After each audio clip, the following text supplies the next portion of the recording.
Welcome back to SS Classes. My name is Shaista Parveen and you are watching SS Classes. So all my dear students, today I will discuss the Biology Class 9 ICSE Board. The name of chapter is Nutrition. This is the unit number 5, Human Anatomy and Physiology. And this is a part 3. तो आज के video में हम लोग जो है discuss करने वाले हैं बेसिकली मिनरल्स एंड सॉल्ट को हम लोगों ने डिस्कस कर लिया था. हम लोग को पढ़ना था vitamins. So we will discuss about the vitamins. So vitamins भी भाई देखो, विटामिन्स भी जो होते हैं, जो विटामिन्स होते हैं वो भी एक केमिकल सब्सटेंसेस होती हैं जिनकी जो है हमारी बॉडी में बहुत कम मात्रा में ज़रूरत होती है. तो मैंने आपको एक चीज़ बताई थी कि जो भी सब्सटेंसेस हमारी बॉडी में जिनकी हमारी बॉडी को कम ज़रूरत यानी कम अमाउंट में ज़रूरत होती है, ऐसे सब्सटेंस को हम लोग बोलते क्या है भाई? माइक्रोन्यूट्रिएंट्स बोलते हैं. ठीक है, तो विटामिन्स भी और मिनरल्स भी दोनों ही माइक्रोन्यूट्रिएंट्स में आ जाएंगे. सो बेसिकली ये हेल्प करते हैं मेंटेन करने में हेल्दी बॉडी, यानी कि हमारी बॉडी को हेल्दी रखने में हेल्प करते हैं. बहुत सारे विटामिन जो है हमारे बॉडी में एज अ कैटलिस्ट यूज़ होते हैं और या फिर एंजाइम यूज़ होते हैं. कैटलिस्ट और एंजाइम क्या होते हैं भाई? जैसे आप लोगों ने केमिस्ट्री में पढ़ा है कि कैटलिस्ट क्या करता है, किसी भी केमिकल रिएक्शन को स्पीड अप कर देता है, यानी कि किसी भी केमिकल रिएक्शन की स्पीड को बढ़ा देता है. सो वैसे ही एंजाइम भी होते हैं जो हमारे बॉडी में डाइजेशन वैसे के प्रोसेस होता है ना बेटा, उसके प्रोसेस को ये लोग बढ़ा देते हैं. ठीक है, और ये इनका काम हो जाता है एक बार, उसके बाद फिर डीनेचुरेट हो जाते हैं. आप लोग डाइजेस्टिव सिस्टम में एंजाइम को पढ़ोगे बेसिकली. ओके, सो विटामिन्स जो होते हैं वो naturally contain in food but couple of them are also synthesize in our body. कुछ विटामिन्स होते हैं जो हमें जो है फूड से मिलते हैं और कुछ ऐसे भी होते हैं जो हमारी बॉडी में फॉर्म होते हैं. तो वो कौन कौन से भाई विटामिन्स हैं जो हमारी बॉडी में फॉर्म होते हैं, आपको पता है? कमेंट में अगर आपको पता है तो जरिए से कमेंट में ज़रूर से आंसर दीजिएगा. अब देखो, कुछ विटामिन्स जो है ADE के, ये फैट सॉल्युबल होते हैं. विटामिन्स दो टाइप के होते हैं. एक होते हैं फैट्स में सॉल्युबल और दूसरे होते हैं वाटर में सॉल्युबल. तो फैट में सॉल्युबल जो विटामिन्स होते हैं वो है भाई हमारे ADE के and can be stored in body, और ये हमारी बॉडी में स्टोर होते हैं for longer period of time.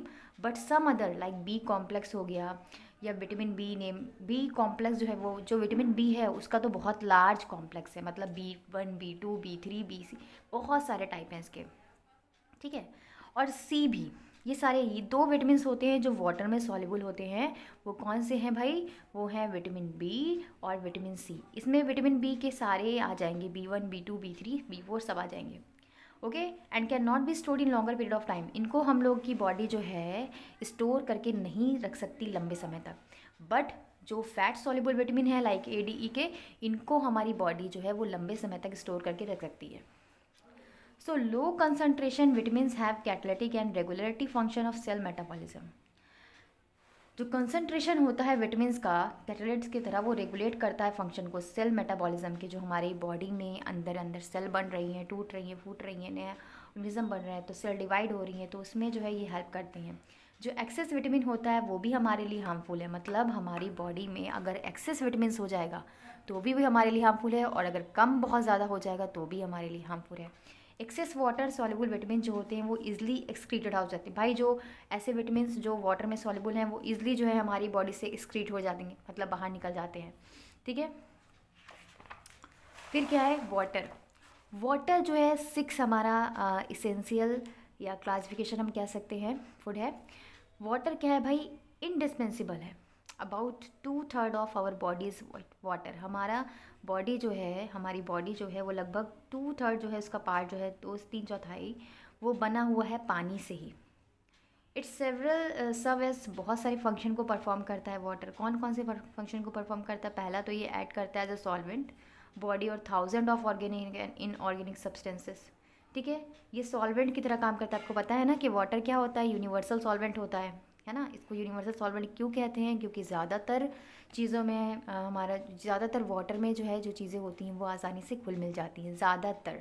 इसी वजह से वाटर को बोला गया है यूनिवर्सल सॉल्वेंट.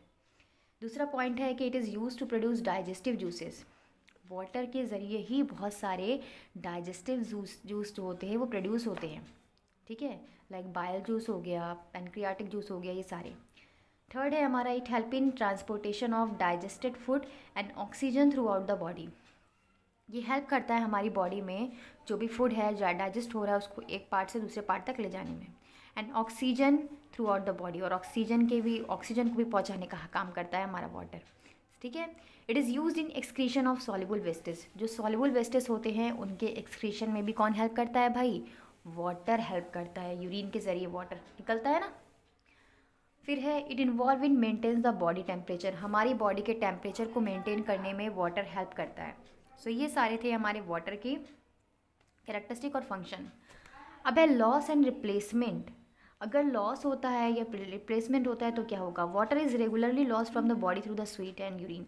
वाटर जो है वो रेगुलरली यानी कि रोज़ाना हमारी बॉडी से पसीने के रूप में या यूरिन के फॉर्म में बाहर निकलता है। And as a water vapour in breath, और वाटर वेपर के रूप में निकलता है जब हम लोग सांस लेते हैं। ठीक है।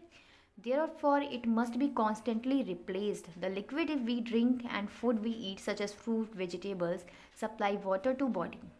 जो भी हम लोग खाना पीना खाते हैं या बहुत सारी ऐसी चीज़ें होती हैं, फ्रूट्स वगैरह होते हैं, देखो खीरा आप लोग खा लो, वाटरमेलन खाया, ठीक है, तो उसमें भी पानी होता है। ठीक है। वेजिटेबल्स में भी पानी होता है, तो उससे भी हमें क्या होता है? सप्लाई करते हैं वो लोग भी पानी को, बॉडी को हमारे पानी सप्लाई करते हैं। Still we should drink about 7 to 8 glasses of water every day. ये तो आप लोग बचपन से पढ़ते जा रहे आ रहे होगे कि आप लोग को कम से कम 7 से 8 गिलास पानी रोज़ाना पीना चाहिए। वो हमारे हेल्थ के लिए अच्छा होता है भाई, जाड़े में भी और गर्मी में भी। ऐसा नहीं कि जाड़े में प्यास नहीं लगती तो पानी का क्या काम, नहीं भाई, पानी का तो बहुत काम है ना। अब चलो जल्दी से देख लेते हैं कि कौन कौन से एसेंशियल विटामिन्स हैं, सोर्स हैं, उनके फंक्शन हैं जो रिलेटेड करते हैं डिफिशियंसी को, डिजीज़ को ह्यूमन बॉडी में। सबसे पहला देखो है fat soluble vitamin. Fat soluble vitamin पहला है विटामिन ए। विटामिन ए की कमी से भाई होता है नाइट ब्लाइंडनेस, अंधापन। ठीक है। ये रिच सोर्स क्या है भाई? कहाँ से मिलेगा आपको विटामिन ए? आपको butter, egg, yolk, liver, milk, carrots, leafy green vegetables, yellow fruits, जिसको लाइक चश्मा लगा होता है उसको बोलते हैं ना डॉक्टर कि भाई तुम गाजर खाया करो, तुम ग्रीन लीफी वेजिटेबल्स खाया करो। मछली का ऑयल भी बहुत ज़्यादा फ़ायदेमंद होता है, मछली भी बहुत ज़्यादा फ़ायदेमंद होती है, उसमें बहुत ज़्यादा विटामिन ए होता है। चीफ फंक्शन क्या है इसका? ये प्रमोट करता है ग्रोथ को, इन्फेक्शन को रोकता है ना। और रेटिनॉल सेल जो हमारी होती हैं उसमें इमेज का फॉर्मेशन सही से करवाता है। डिफिशियंसी डिजीज़ नाइट ब्लाइंडनेस है, पुअर विजन इन लाइट, मतलब डिम लाइट में, यानी कि जो अंधेरी रात होती, मतलब अंधेरी लाइट होती है उसमें जो है कम दिखाई देगा। फिर है जीरोप्थैल्मिया। उसमें क्या होता है? सीरोप्थैल्मिया में क्या होता है? Dryness of cornea and ulceration. उसमें आँख जो है सूखी हो जाती है, खुजली, ड्राइनेस हो जाती है। फिर है डी। विटामिन डी कमी जो है बेसिकली ये कैल्सीफेरॉल बोलते हैं विटामिन डी को। इसका रिच सोर्स है fish, liver oil, milk, egg produce ultraviolet rays in skin. और इसका चीफ फंक्शन क्या है? ये हेल्प करता है बॉडी को कैल्शियम लेवल को बनाए रखने में, हड्डियों को मजबूत बनाने में। इसकी डिफिशियंसी से आपको क्या हो सकता है? रिकेट्स, यानी कि हड्डियाँ कमज़ोर हो सकती हैं। बेसिकली बच्चों में जो है ऐसा हो देखने को मिलता है। विटामिन ई जो है जिसको बोलते हैं टोकोफेरॉल, ये मिलता है, इसका रिच सोर्स है मीट, मिल्क, वूल, वीट। ठीक है, जितने भी अनाज हैं सारे। अब है इसमें चीफ फंक्शन क्या है इसका? Prevent oxidation of vitamin A. Muscle weakness हो जाती है इसकी कमी से और डैमेज हो जाता है, इम्यून सिस्टम में प्रॉब्लम क्रिएट होती है। ओके। विटामिन के जो होता है इसको बोलते हैं फाइलोक्विनोन। फाइलोक्विनोन इसको बोलते हैं। इसका रिच सोर्स है leafy green vegetables, specially cabbage. ठीक है। ऑल्सो सिंथेसिस द इंटेस्टाइन, ये हमारे सिंथेसाइज में बनता भी है ना। चीफ फंक्शन क्या है भाई इसका? Needed in clotting of the blood. आपको पता है कि जो विटामिन के है वो ब्लड की क्लॉटिंग में हेल्प करता है। ठीक है। अगर ब्लड की क्लॉटिंग ना हो तो किसी को भी चोट चपेट लगने से खून जो है बहुत ज़्यादा निकल जाएगा और पर्सन डाई कर जाएगा। ठीक है। तो इज इज़ इसेंशियल एलिमेंट। आपको पता है ना कि थोड़ी सी चोट लगती है और उसके बाद ब्लड निकलता है थोड़ा सा, उसके बाद फिर येलो कलर का सीरम निकलता है, फिर ब्लड रुक जाता है। तो वो किस वजह से होता है? क्योंकि उस समय ब्लड क्लॉटिंग फैक्टर काम कर रहा होता है हमारा। ठीक है। ब्लड क्लॉटिंग फैक्टर विटामिन के भी है और भी बहुत सारे फैक्टर है, विटामिन कैल्शियम भी है, इसका सी ए भी है भाई। इसकी कमी से हो जाता है हेमोरेज, मतलब डिले इन क्लॉटिंग टाइम, यानी कि जो ब्लड की क्लॉटिंग है वो देर में होती है, जिसकी वजह से बताया ना कि चोट चपेट लगेगी और ज़्यादा ब्लड निकल गया तो पर्सन मर सकता है। फिर है भाई water soluble vitamin. Water soluble vitamin में विटामिन बी, थायमिन, जिसको राइबोफ्लेविन, दूसरा है राइबोफ्लेविन, विटामिन B2, तीसरा है निएक्टिन, पांचवा है इसका पेंथेटिक एसिड। देखो बेटा, जो इसेंशियल हैं, जो ज़रूरी हैं, वही आप लोग के बुक में दिए हुए हैं। है ना। फिर है फोलिक एसिड, B9 को फोलिक एसिड बोलते हैं, B12 को कोबैलेमाइन बोलते हैं, और सी, विटामिन सी सबसे ज़्यादा एसेंशियल है, एस्कॉर्बिक एसिड। आपको पता है कि जितने भी खट्टी चीज़ें होती हैं, ठीक है, उन सब में सिट्रस फ्रूट्स में मिलता है आपको, लाइक लेमन में, ऑरेंज में, ग्रेप फ्रूट्स, ठीक है, tomatoes, germinating seed, it gets also destroyed by heating. Ascorbic acid को हीट करेंगे तो ये डिस्ट्रॉय हो जाता है। अब ये प्रमोट करता है, क्या करता है भाई, इसका चीफ फंक्शन क्या है, ये प्रमोट करता है फंक्शनिंग ऑफ कैपिलरी वॉल, ठीक है, जो कैपिलरी वॉल्स होती हैं हमारी, उनको ये फंक्शन को परफॉर्म करता है। देखा है आप लोगों ने कि किसी किसी को पायरिया हो जाता है, मतलब दांत के में से हमेशा उनके ब्लड आने लगता है, सो वो होता है विटामिन सी की कमी से, एस्कॉर्बिक एसिड की कमी से। बेसिकली देखो स्कर्वी होता है, देखो यहाँ पर दिया ना कि हमारी जो मसल्स है ना, वो जो हमारे दांतों की मसल्स होती हैं वो स्पंजी हो जाती हैं और वहाँ से ब्लीडिंग निकलने लगता है, गम से ब्लीडिंग निकलने लगता है, और जो दांत होते हैं वो लूजनिंग हो जाते हैं, मतलब कमज़ोर हो जाते हैं। Increase the susceptibility to infection. Okay, चलो भाई अब देखते हैं क्या है balance diet menu of the adult moderate. यहाँ पर आपको दिया हुआ है कि किसी भी एडल्ट को कितनी वेजिटेबल कितना भी चीज़ें खानी चाहिए, मतलब एक दिन में पर डे के हिसाब से यहाँ पर दिया हुआ है ना। चलो हमें अपनी डेली की जो भी बैलेंस डाइट है उसमें रफेज़ को ज़रूर शामिल करना चाहिए। रफेज़ यानी कि आपको जानते हो आप लोग, सलाद वगैरह खानी चाहिए। जी हाँ, उससे हमारा डाइजेशन क्या होता है, अच्छा होता है, कॉन्स्टिपेशन नहीं होता है, कॉन्स्टिपेशन नहीं होता, पेट में दर्द नहीं होता। चलो भाई, है ना। और जो आटा आप लोग खाते हो ना, वो चोकर वाला आटा खाना चाहिए। चोकर वाला आटा जो होता है हमारी सेहत के लिए अच्छा होता है। तो मम्मी लोग गेहूँ सुखा करके फिर उसको पिसवाती है ना, वो सही होता है। आशीर्वाद आटा या फिर ये सब आटा जो होता है उसमें चोकर ना के बराबर होता है, तो वो हमारे लिए जो है काफ़ी ज़्यादा हार्मफुल होता है, डाइजेशन प्रॉपरली हो नहीं पाता है, ठीक है। चलो भाई अब देखते हैं क्या है यहाँ पर बैलेंस डाइट। बैलेंस डाइट को हम लोग देखते हैं।